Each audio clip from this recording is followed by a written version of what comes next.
배우 이성균 씨가 세상을 떠났습니다. 그러면서 경찰의 마약 혐의 조사는요 공소권 없음으로 마무리가 됐습니다. 하지만 경찰은 이성균 씨가 공갈 협박을 당했다고 한 것만큼은 수사하겠다고 합니다. 속도도 빨라져서요 그를 협박했던 20대 여성을 구속했습니다. 이런 와중에 한 유튜버는 이 여성의 신상을 공개했습니다. 그는 떠났지만 속세는 여전히 그를 놓아주고 있질 않습니다. 남은 얘기들 손정혜 변호사와 나누겠습니다. 어서 오십시오. 안녕하세요. 손정혜입니다. 예. 자, 먼저 이 얘기부터 하겠습니다. 이성균 씨 안타까운 선택을 하면서 가장 먼저 비난의 화살은 경찰이 맞았습니다. 무리한 수사라는 지적을 정치권에서도 할 정도였거든요. 결국 뭐 경찰청장이 나와서 한마디 했다고요? 네, 경찰청장은 이제 수사가 잘못됐다라는 주장에 대해서 잘못됐다라고 생각하지 않는다라고 이제 명확하게 이야기를 했었고요. 예. 특히 이제 이성균 씨 변호인이 3차 소환 조사를 앞두고 비공개 조사 요청을 했는데 거부했다 이런 보도가 나가자 수사 관행과 공보 준칙을 이기에 되짚어서 문제가 있다면 보완이 필요하지 않겠느냐라고 하면서도 수사를 비공개로 진행했다면 그거를 이제 언론들이 용납을 하세요라고 이제 대묻기도 했었고요. 예. 개인적으로는 이성균 씨 좋아하는데 안타깝고 깜짝 놀랐다. 이런 반응이 나오고 있는 상황인데요. 경찰 측에서는 적법 절차에 따라서 수사를 했다. 이렇게 이야기하고 있는 상황입니다. 예, 그건 경찰 얘기고요. 손 변호사님이 보실 때 요즘 경찰이나 검찰 이른바 피의자들 인권 확실하게 보호해준다 따지곤 하고 있습니다. 자, 그런 면에서 볼 때 고 이성균 씨는 그런 적절한 보호를 받았다고 보십니까? 조금 일반적인 사건보다는 좀 이례적으로 조금 어떻게 보면 언론 노출도라든가 세세한 내용들이 많이 보도가 돼서 사실은 수사의 필요성은 부인하기가 어렵습니다. 여 실장이라는 사람이 구체적으로 진술을 하고 있는 상황이었기 때문에 수사는 필요한 상황이었지만 수사의 어떤 수단과 관련해서는 꼭 그렇게까지 해야 됐느냐라는 비판은 좀 받을 수밖에 없지 않을까 생각이 드는데요. 예. 피의사실 공표죄가 사문화돼서 사실은 지켜지지 않는다고 하더라도 사실상은 어떻게 보면 경찰과 언론이 여론 재판을 먼저 받게 했던 것은 아닌가. 자극적인 단어로 또 마지막에 이제 극단적 선택을 하기 전날을 이제 되짚어 보면 예. 이제 빨대로 흡입을 했다 이런 여러 가지 보도나 또는 일부 유튜버나 지상파에서 이 범죄 혐의와 아주 명백하게 관련이 있어 보이지 않은 녹취록이 유출되는 일까지 있었거든요. 그런 면에 있어서는 일반인들 보다 조금 더 사회적인 책임감이나 영향력이 있다고 하더라도 연예인이라는 신분이 너무나 지나치게 과잉적으로 수사의 정보를 외부에 어떻게 보면 너무 노출이 돼서 견디기 어려울 정도의 여론의 어떤 비판을 받게 되는 처지로 내몰렸던 거 아닌가라는 생각도 들고요. 특히 명확한 물증이 없다 보니까 주변의 정황이나 이런 것들로 입증하려는 경찰의 노력이 결국은 한 사람을 너무 극단적으로 몰아갔다. 사실 경찰만의 잘못은 아닌 것 같고요. 경찰도 이 부분은 억울해하고 있습니다. 왜냐하면 대중들이 알 권리를 요구했기 때문에 경찰이 일부는 또 공개 소환을 하거나 정보를 제공한 측면도 있다. 네. 특히 언론이 자극적으로 쓴 부분도 있지 않느냐 이런 이야기도 하고 있고 대중들도 지나치게 또 사생활 부분에 영향을 받은 부분 또 그거를 계속 찾아본 부분 사실은 총체적으로 우리 사회에 여러 가지 문제가 개입이 돼서 이번 일이 이제 생기지 않았을까라는 생각도 들어서요. 비례의 원칙이라는 게 있습니다. 예. 마약 사건 철저하게 수사해야죠. 근데 사실은 마약 범죄를 수사할 때 어떻게 보면 우리 마약 막 수십 킬로 가지고 오는 범죄 총책들 있잖아요. 범죄단체 조직제들. 이런 사람들 보도와 이성균 씨 보도를 보면 이 강약 조절에 있어서 이런 마약 조직들이 훨씬 더 강도 높은 수사, 강도 높은 언론에 집중을 받는 게 맞잖아요. 근데 형평성이 좀 이른 측면이 있어 보입니다.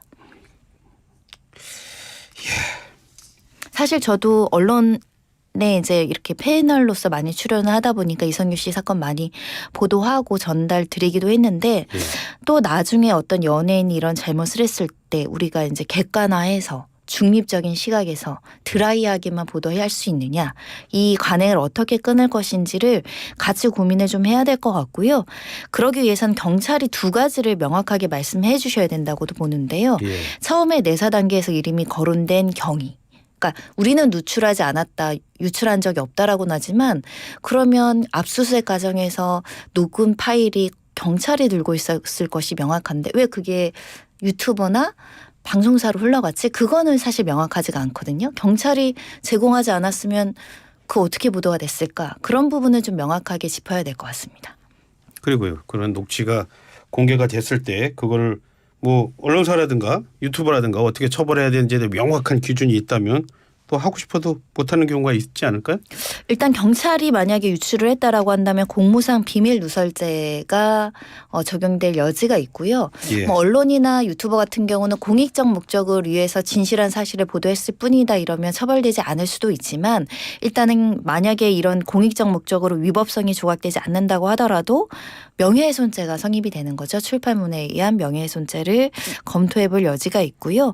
이 연예인이라고 해서 무분별하게 모든 것이 오픈되어야 되는가에 대한 근본적인 질문들을 하고 싶습니다. 예, 참 그런데 돌아가시니까 공교롭더라고요. 이선균 씨를 협박한 사람이 있었습니다. 뭐 A씨 뭐 이렇게 얘기를 하는데 5천만 원을 뜯었다고 하죠. 20대 여성. 네. 그런데 이 씨는 이 여성 그리고 유흥업소 여실장 함께 고소를 했습니다. 생전에요. 그런데 참 공교롭게도 이 사람이 협박범인 동시에 제보 여자였다는 게 돌아가시고 나서 확인이 되더라고요. 네, 유흥업소 여실장 A씨와 이 20대 여성은 원래는 친한 사이였고요. 교도소에서 같이 만나서 또 20대 여성은 사기 전력이 있었기 때문에 둘이 그런 사이로 알게 돼서 오피스텔 위아래층에 살면서 친하게 지냈다라고 합니다. 근데 예. 친하게 지냈던 사이가 뭐 인간관계에서 볼 수 있는 것처럼 금전적인 문제나 다른 문제로 틀어지면서 이 20대 여성은 스스로 이 여실장의 머리카락을 경찰에 제출해서 이 사람 마약했어요, 증거 가져왔어요라고 제보할 정도로 이제 여실장과 관계가 안 좋았던 것 같고요. 예, 예. 그 과정에서 20대 여성이 알고 있는 정보, 이선균 씨와 이 유흥업소 실장과의 관계나 이런 것을 이용해서 이선균 씨한테 이제 협박했던 정황으로 추정이 되고요. 처음에는 2억 원을 요구했던 것 같습니다. 그 중에 5천만 원을 이제 공갈로서 이제 취득했다라는 것이고요. 나아가서는 이 여실장이 3억 원을 받은 사실을 알고 이것을 받아서 나에게 달라 뭐 이런 취지의 협박까지 한 것으로 알려지고 있어서 결국은 이 여실장이 누구로부터 협박을 받았다 해커다 처음에 주장이 그랬는데 예. 그 해커라고 생각했던 사람은 자신과 비밀을 공유했던 가장 친한 사람 중에 하나였다. 사실 인간관계의 배신도 어느 정도는 개입되어 있다라고 볼 것 같고요. 공갈과 공갈 미수죄가 적용이 됐고 아이를 데리고 영장실질심사까지 참여한 모습들이 이제 공개가 됐는데 그러니까요. 구속된 상황입니다.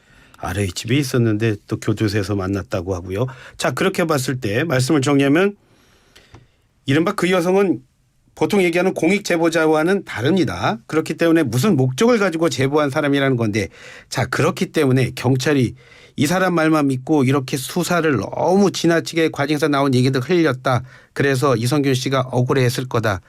그런 말이 나오는 거 아닐까요? 이선균 씨가 이제 3차 소환 조사 이후에 변호인을 통해서 낸 의견서의 내용은 예. 이 유흥업소 여실장 이야기에 너무 경도되어 있다. 그러니까 이 사람 말을 너무 많이 믿는 거 아니냐. 그러니까 내 진술도 믿어달라 이런 취지로 좀 억울해했던 걸로 보입니다.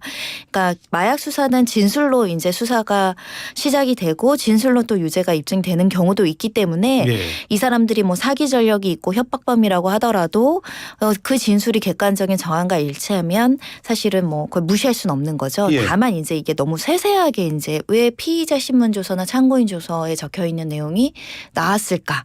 그 점에 대해서는 경찰이 조금 더 무혐의 나올 가능성을 염두하고 피의자의 인권을 좀 보호해 줬어야 되는 거 아닌가 그런 생각이 들고요. 예. 예전에 우리가 정치인들 사건 하면 너무 세세하게 이제 언론 보도에 나오다 보니까 정치권에서 피의사실 공표 문제, 뭐 공보 인권 수사 준칙 이런 거 만들어야 된다는 목소리가 많았잖아요. 예.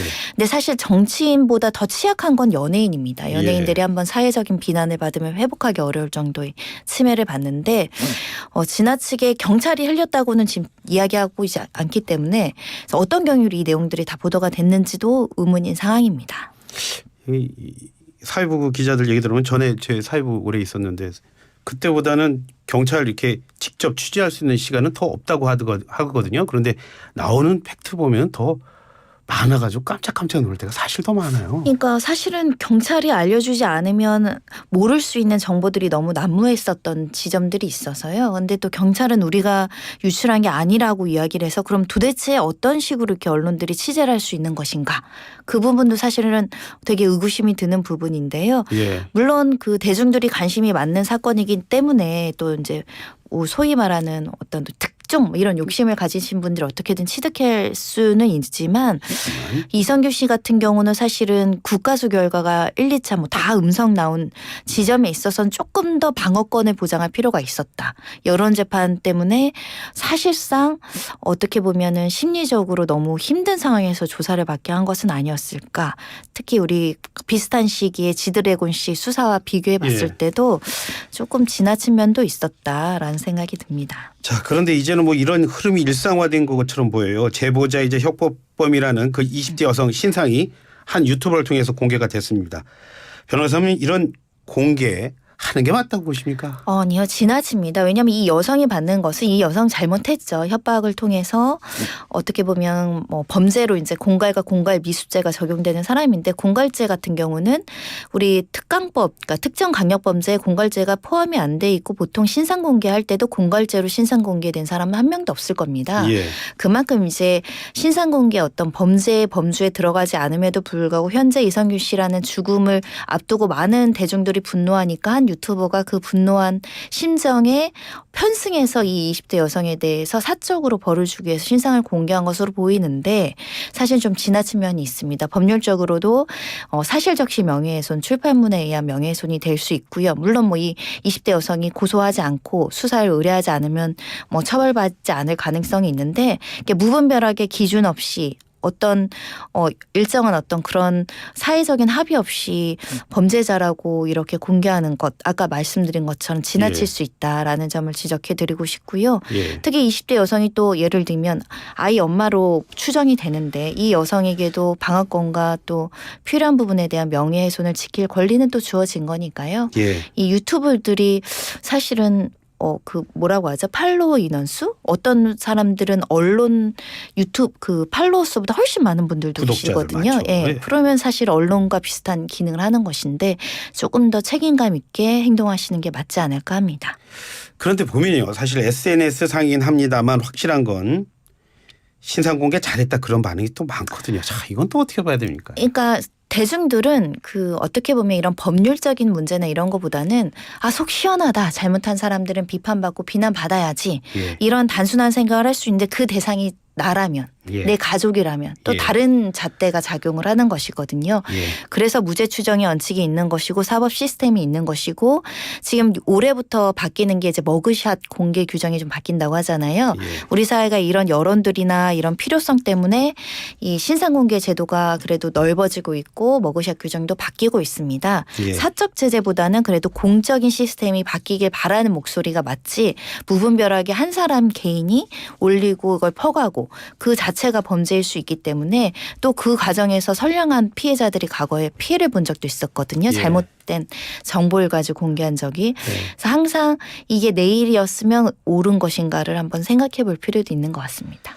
변호사님, 고 이성균 씨 죽음이 헛되지 않으려면요. 이번 사건에서 우리는 뭐 하나만이라도 이런 어떤 뭐에 대한 반성의 기회 이런 거 삼아야 될까요? 그러니까 연예인들에 대한 사생활은 어디까지 보호할 것인가에 대한 고민이 좀 필요한 것 같습니다. 예. 사실 정치인들 명예훼손 사건 파일레를 찾아보면 지나친 사생활은 보도의 영역이 아니라고 명확하게 규정하고 있거든요. 근데 연예인들은 이게 언론과 싸우기가 굉장히 어려운 처지이자 언론을 상대로 소송을 한다거나 그런 것들이 정치인보다 훨씬 더 취약한 구조가 있습니다. 물론 우리 사회에서 스타들이 돈도 많이 벌고 영향력도 세지만 그만큼 너무 사회에서 언론에 너무 투명하게 공개되어 있는 것은 아닌가. 예. 그러니까 같은 잣대로 정치인들에게 했을 때는 정치인들은 그렇게까지 공격을 안 당하는데 연예인들은 거의 끝까지 밀어붙여서 거의 사람을 회복 불능하게끔 이렇게 비난하는 경우들이 굉장히 많거든요. 예. 그래서 약간 연예인들이 사회적 강자이면서도 오히려 언론 앞에서는 굉장히 약자가 아닌가 그런 부분이 있어서 연예인들도 좀 목소리를 내야 되지 않을까라는 생각도 한번 해봤고요. 예. 그래서 무조건 이제 이제 대중들에게 어떤 잘못을 했을 때 머리 숙이고 무조건 잘못했다 이런 것도 필요해 보이지만 그만큼 잘못된 것은 목소리를 내는 분위기도 좀 필요하지 않을까 그런 생각을 합니다. 오늘도 말씀 잘 들었습니다. 그리고 많은 거를 생각해야 하는 그런 내용이었습니다. 고맙습니다. 감사합니다. 네, 지금까지 손정혜 변호사와 함께했습니다.